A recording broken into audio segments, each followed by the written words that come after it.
Balik lagi sama gue Alvin Kapau dan kita di episode ngobrol.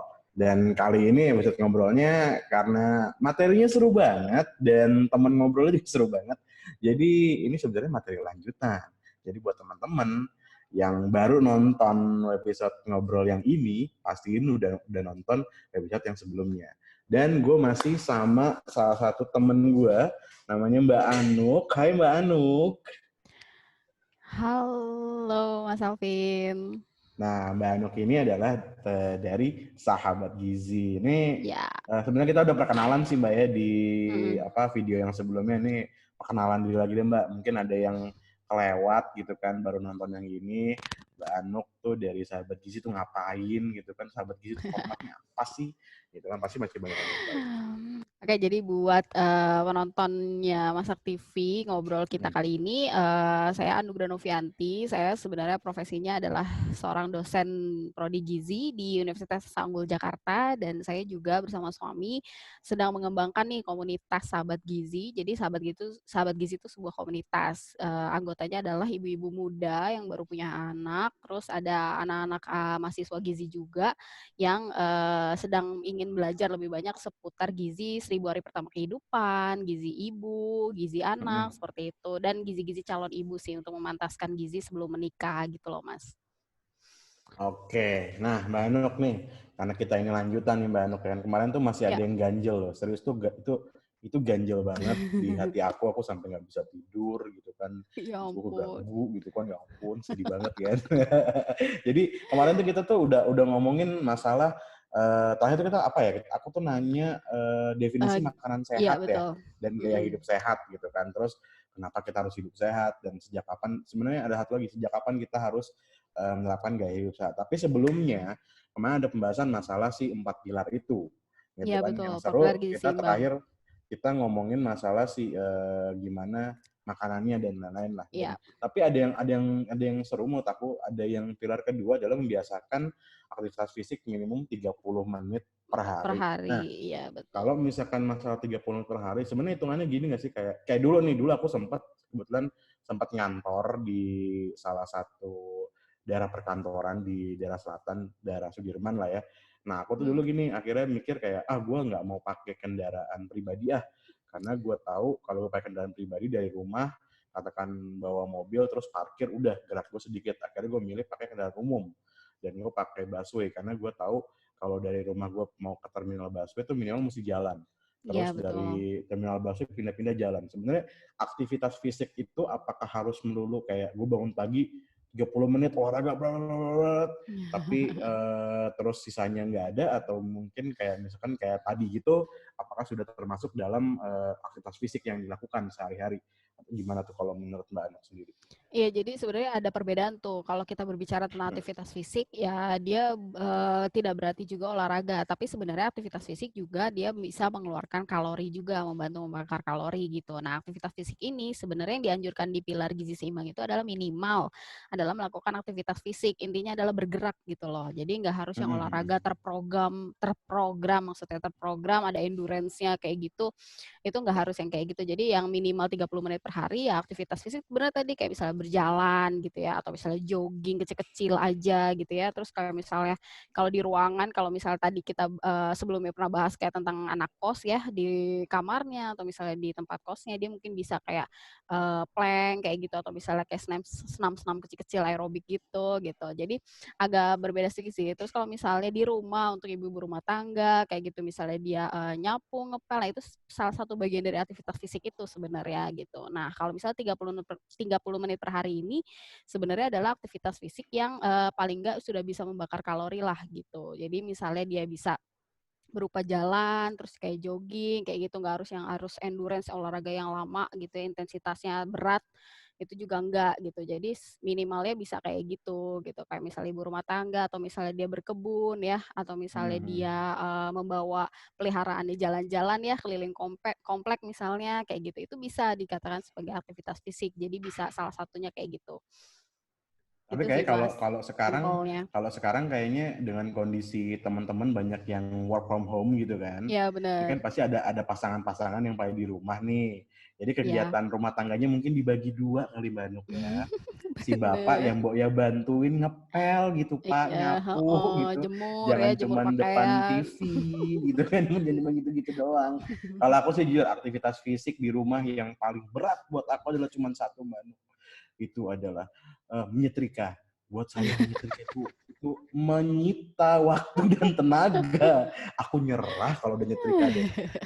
Mending Satu nyuci baju ya? itu bisa serius mendingan nyuci, mendingan suruh ngepel, nyapu, terus bersihin atap, mendingan itu deh daripada nyetrika. Nah, terus Mbak Nuk nih, mengenai si apa hidup sehat ya, hidup Ya, sehat dan makan pilar. sehat sendiri. Sebenarnya Mhm. sejak kapan gitu kan kita tuh sebenarnya harus menerapkan gaya hidup sehat gitu kan. Sebenarnya kayak kayak gini deh, kayak contoh kayak aku mana sih aku tahu waktu kecil gitu kan, namanya aku masih kecil gitu ya. Aku tahu aku harus hidup sehat, aku nggak tahu gitu. Sedangkan mamaku gitu ngasih aku makan ayam pret kampret gitu kan istilahnya ya, yang ya, mereknya Opa itu gitu Iya, ataupun betul. yang lain gitu. Gimana gitu. Sedangkan Mmm, dengan kondisi sekarang umur udah kepala 3 gitu kan, kapan mhm. sebenarnya gitu harus menerapkan gaya hidup sehat gitu. Apakah aku sudah terlambat gitu kan, gimana Mbak Nuk? Sedih loh ini. Jadi sebenarnya kalau ditanya usia ya kita harus, memupuk itu sebenarnya benar dari anak kecil ya. Mhm, Jadi kalau misalnya kita berbicara makanan sehat tadi, dia mulai masuk fase MPASI ya 6 bulan, mhm, itu kita sudah bisa perkenalkan tuh ke anak kita itu pola-pola atau bahan makanan yang memang, sehat gitu. Jadi nggak langsung yang kita berikan yang biasa kita konsumsi gitu. Misalnya ibunya, bapaknya demennya junk food kayak tadi itu, terus anaknya jangan dikasih junk food juga, kita justru, harus memutus mata rantai itu gitu loh, jangan sampai anaknya itu ikutan, ke gaya hidup ibu bapaknya gitu ya. Itu mungkin bisa tetapi di sini yang penting, perlu diketahui adalah orang tua juga harus menjadi contoh yang baik. Nah itu mungkin bisa menjadi salah satu, apa namanya ya, momen untuk orang tua ini berubah nih pola hidupnya, agar si anak tuh ngikutin, oh pola hidup yang sehat itu seperti mhm apa mhm sih mhm. gitu loh. Ya kan mulai dari 6 bulan kita udah mulai perkenalkan itu, sumber-sumber makanan seperti karbohidrat, terus protein hewani ya, nabati, sayur buah itu mulai sudah diperkenalkan mulai dari 6 bulan, tapi dengan tekstur yang disesuaikan dengan usia mereka, kayak gitu. Jadi dan Mhm itu mhm. nanti dampaknya feeding rules juga penting ya, jadi kayak jadwal makan. Makan pagi jam berapa, terus selingan ya, snack pagi itu jam berapa, makan siang jam 12 misalnya, terus snack sorenya misalnya jam 3 atau jam 5, makan malamnya jam 6 atau jam 7. Nah, itu sudah mulai kita, pupuk, kita mulai bentuknya itu mulai dari usia-usia MPASI awal justru, gitu. Jadi nanti anak bisa bisa kayak mengenal rasa laparnya gitu ya, mulai terbiasa gitu, sampai nanti berefek tuh sampai dewasa, gitu. Dia juga bisa mengenal kayak, oh bahan makanan tuh nggak cuma nasi loh sumber karbohidrat misalnya ya. Kita bisa Mhm kasih mhm. kentang di situ kita bisa kenalin singkong, ubi, semua semua jenis sumber karbohidrat kita bisa kenalin. Jadi kalau untuk anak-anak itu nggak ada pantangan-pantangan tertentu kecuali memang ada indikasi-indikasi kayak diagnosa alergi tertentu, makanan tertentu. Nah ini yang mungkin dihindari dulu gitu. Tapi selama itu nggak ada indikasi tertentu ya kasih semuanya, kita kenalkan semuanya makanan gitu. Kita bentuk dari awal MPASI Mas, gitu kalau saya Mhm mhm. melihatnya. Karena kan di sini kalau kita lihat, budayanya ya, Mhm ibu-ibu, mhm. muda gitu ya, mungkin dia kurang informasi ya. Sebenarnya sih disayangkan kalau di era teknologinya sudah seperti ini ya, semua informasi bisa webinar di mana-mana ya, dia bisa ikut pelatihan apa aja. Itu sebenarnya dia bisa tuh bikin menu-menu yang lebih sehat gitu. Tapi kan kadang pengetahuan ini yang ibu-ibu tuh, ada beberapa yang mungkin agak-agak acuh juga gitu. Dia, "Ya udahlah yang penting anak gue makan," gitu. Nah ini agak disayangkan sih, sebenarnya dia bisa jadi, memutus mata rantai di situ agar anaknya tuh nggak kayak dia mungkin pola hidupnya yang kurang sehat gitu. Gitu sih, itu yang, sebenarnya saya suka, kasih kayak motivasi juga ke member-member Mhm. ibu-ibu di Sahabat Gizi gitu ya, "Ayo Bu, coba yuk kita, explore menunya," gitu. Misalnya dia kan ngeluhnya pasti, "Anak saya kok susah makan," kayak gitu kan. Ya seperti apa, ibunya sudah mencontohkan makannya seperti apa, feeding rules-nya sudah tepat atau belum, kayak gitu. Jadi kita lihatnya lebih ke situ. Gitu Nah, sih, Mas. itu kan sebenarnya sebaiknya sebenarnya diatur dari Dari anak usia dini banget ya. Berarti iya sebenarnya dari banget. dari dia keluar brojol itu udah diatur sebenarnya, harusnya kan gitu yang baik. Ya, Cuman betul. kalau dengan keadaan nih kayak saya udah umur kepala 3 istilahnya kalau motor udah dipakai digas-gas terus gitu kan, tiba-tiba dibener-benerin dikit tuh sebenarnya kayak bisa nggak sih kalau gue mulai dari sekarang gitu atau mungkin kayak apakah gue masih punya waktu 10 tahun lagi untuk eh, makan aice aice all you can eat gitu kan yang isi daging-dagingan terus-terusan atau makan junk food gitu kan sebenarnya gimana Mbak kalau untuk itu? Ya, oke, boleh. Jadi kalau misalnya memang kondisinya sekarang, ada keluhan ya, kayak misalnya mungkin Hmm. sudah dalam fase, indeks massa tubuhnya sudah tidak dalam batas yang normal seperti itu, dalam artian dia sudah ada overweight atau obesitas atau misalnya ada sudah mulai muncul gejala-gejala penyakit kronis tertentu, dia sudah mulai, ada kenaikan kadar gula darah ya, hipertensi pada usia-usia muda loh justru kayak 30 tahunan tuh udah Hmm. mulai-mulai warning gitu ya, kalau misalnya pola makannya nggak dijaga gitu ya, ini pastinya sih akan berdampak ya. Intinya kalau misalnya kamu nggak sadar juga nih gitu ya, ini penyakit-penyakit ini akan menyertai kamu loh gitu. Jangan sampai itu menjadi sesuatu yang bodoh lah untuk dirimu sendiri gitu maksudnya. Saya selalu sampaikan, oke lah kita nggak usah yang kayak misalnya bahas, oh dulunya gue seperti ini loh, ibu gue nggak pernah ngajarin tuh kayak makan sehat tuh seperti apa. Ya udah itu jangan Hmm. disalahkan gitu ya, masa lalu tuh jangan buat disalahkan. Tapi kita ayo fokus kamu mau berubah atau enggak gitu ya. Tujuannya gimana? Kamu mau hidup lebih panjang, hidup lebih lama, mau punya keturunan yang banyak misalnya. Nah, itu motivasinya harus kuat dulu. Kita pola hidup sehat ini berubahnya untuk apa? Untuk siapa? Dari situ kita bisa kayak bulatkan tekad, oh ya udah boleh deh, oke saya mau coba nih gizi seimbang kayak misalnya pola hidupnya saya harus rubah nih kayak gitu sih ya tetap harus dimulai dari diri sendiri gitu mas masih bisa masih punya waktu yang cukup selama ada kemauan intinya seperti itu Nah, berarti gitu. kalau gitu kan harus diatur dietnya Mbak ya? Iya betul. Ya, nah, taruh nih, mesti diatur dietnya. Nah, Ya. kalau ngomong sama, ya udahlah Mbak, kalau kita lagi lebaran gitu, kalau lebaran tuh saya paling gampang gini, tanya bude saya, Vin, kamu mbok ya diet gitu kan, mbok ya diet. Kadang-kadang kayak gue tuh suka miris, apa tau diet, diet, diet, diet gitu kan.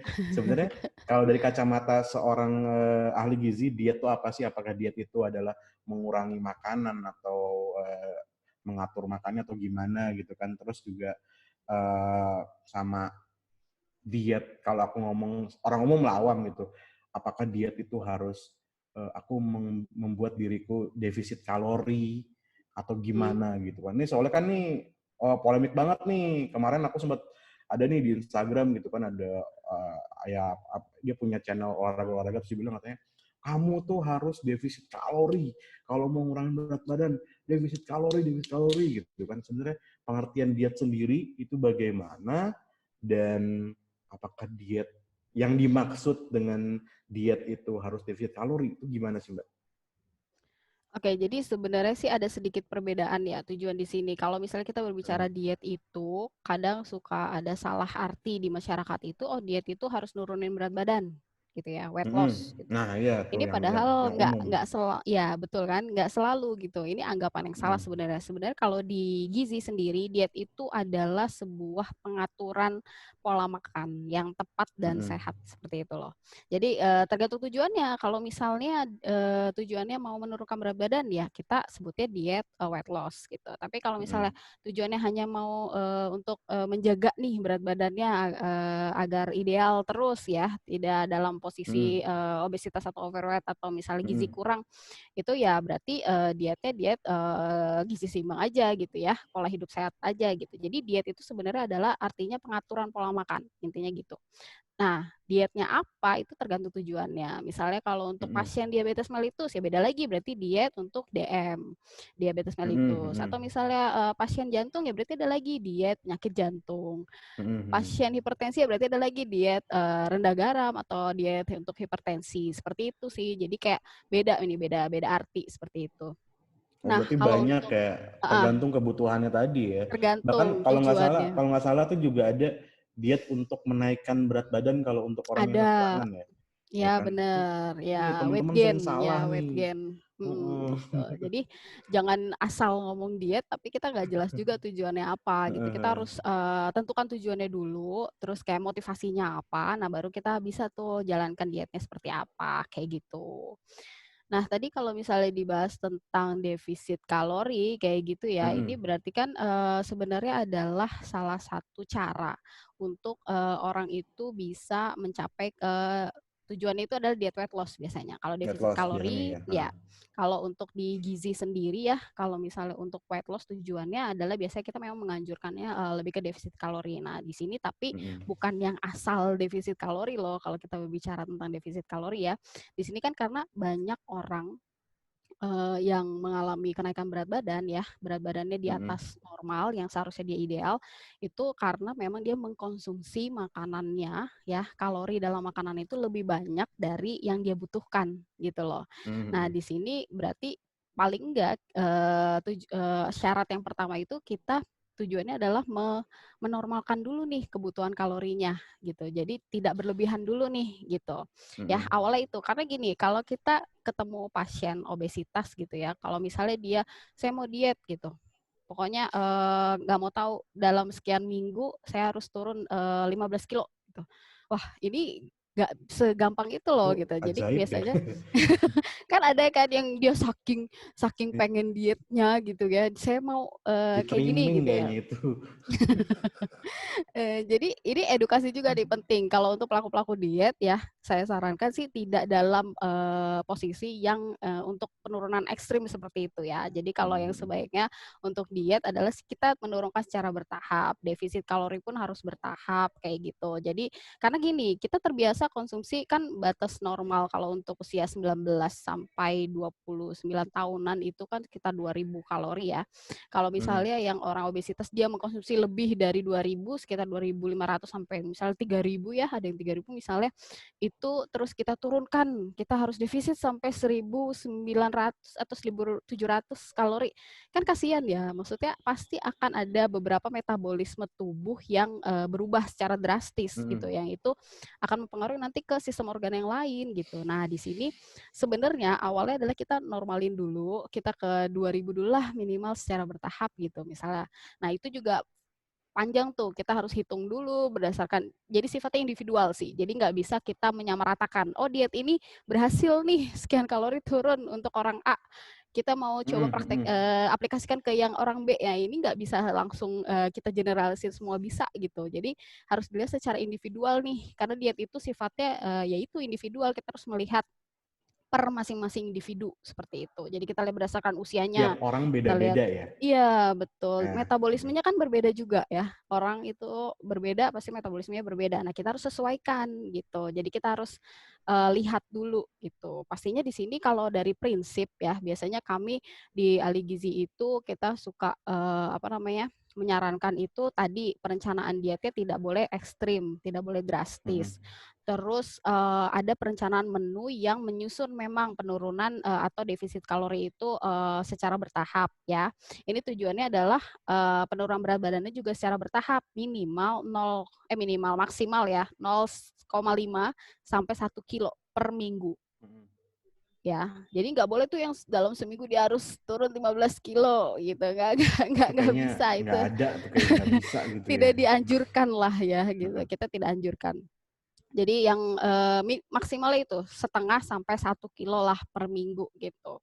Nah terus di sini juga nggak cuman kita mengurus atau mengatur kayak makanannya aja, tapi kita juga lihat oh berarti ada olahraganya juga. Olahraganya, aktivitas fisiknya, ada program-program tertentu yang untuk mendukung si weight loss ini, program media gitu.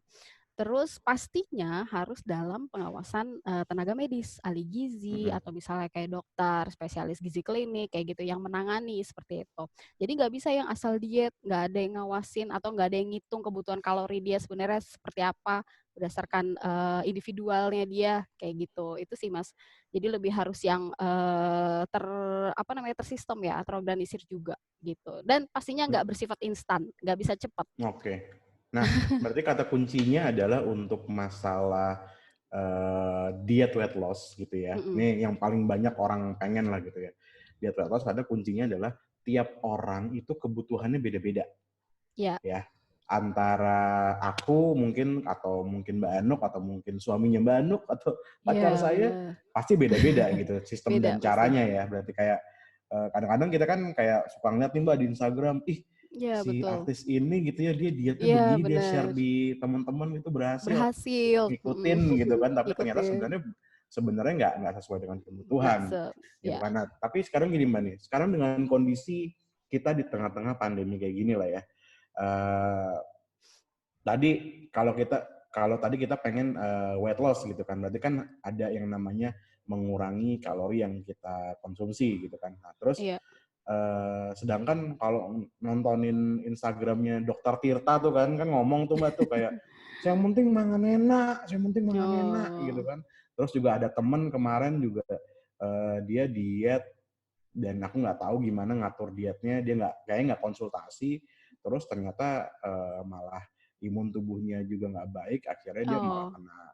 kena Oh, iya COVID betul gitu kan. betul Nah betul. terus untuk nyiasatin itu gimana sih Mbak sebenarnya? Apakah sekarang harus tetap mengatur pola makan yang baik ketika kita pengen weight loss? Apakah tetap bisa atau enggak gitu? Kan istilahnya apa yang kita makan juga membentuk tubuh kita gitu kan, kayak Iya pertahanan tubuh betul. juga dibentuk dari situ. Itu gimana Mbak? Iya, jadi sebenarnya kan tadi ya, kalau kita ngomongin diet sebenarnya bisa menjadi pilihan. Kalau pertama adalah kita pantau dulu deh status gizi kita ini dalam status apa sih gitu ya, normalkah indeks massa Hmm. tubuh kita, berat badan kita sudah idealkah? Kalau misalnya sudah ideal, sudah normal indeks massa tubuhnya ya, hanya kayak ada lingkar perutnya aja yang agak besar gitu ya, agak buncit gitu ya. Kadang ada indeks massa tubuhnya dia normal tapi perutnya agak besar gitu.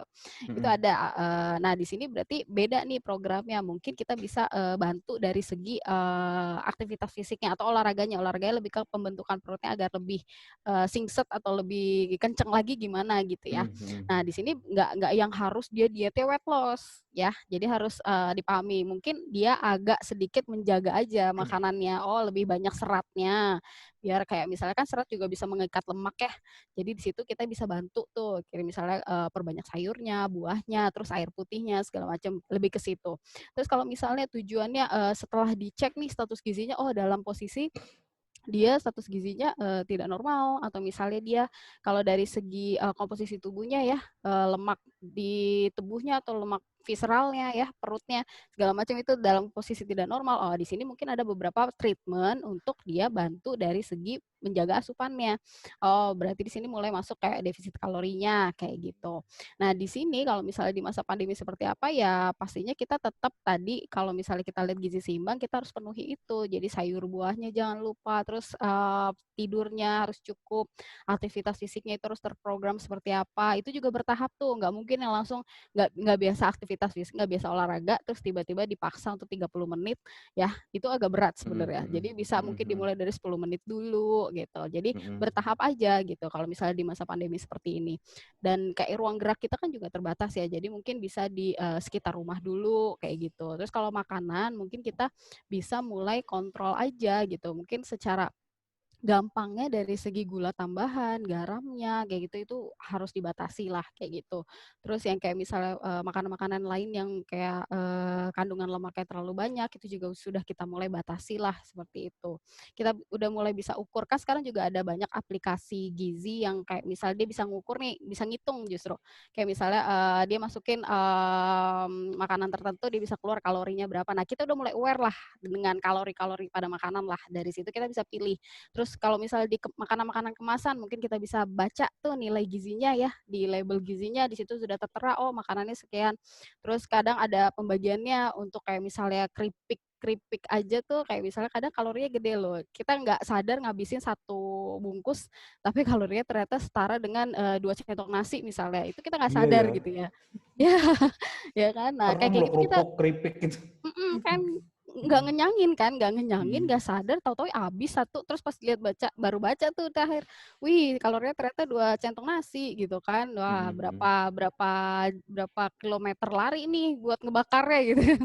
Itu kan fokus ke situ lagi. Jadi sekarang udah mulai aware aja sih harus lebih, memperhatikan itu. Karena nanti dampaknya nih kalau misalnya sekarang usia-usia, produktif, usia-usia menikah, ya Hmm. persiapan pernikahan ini kita bicaranya long lasting ya.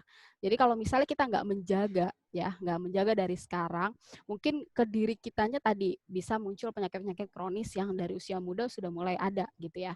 Selain itu ke keturunan kita, kayak misalnya program kehamilan nanti, apalagi calon-calon ibu nih, kalau ibunya udah kayak kekurangan gizi atau misalnya kelebihan gizinya nggak baik gitu ya, nanti ke anaknya seperti apa? Itu yang harus kita pikirkan, ke generasi penerus bangsa kita tuh seperti apa gitu. Itu sih yang kayaknya kita harus kayak mulai aware lagi, mulai melihatnya lebih jangka panjang lah gitu, Mas. Nah, Mbak Anok, ini waktunya juga udah tinggal dikit gitu kan.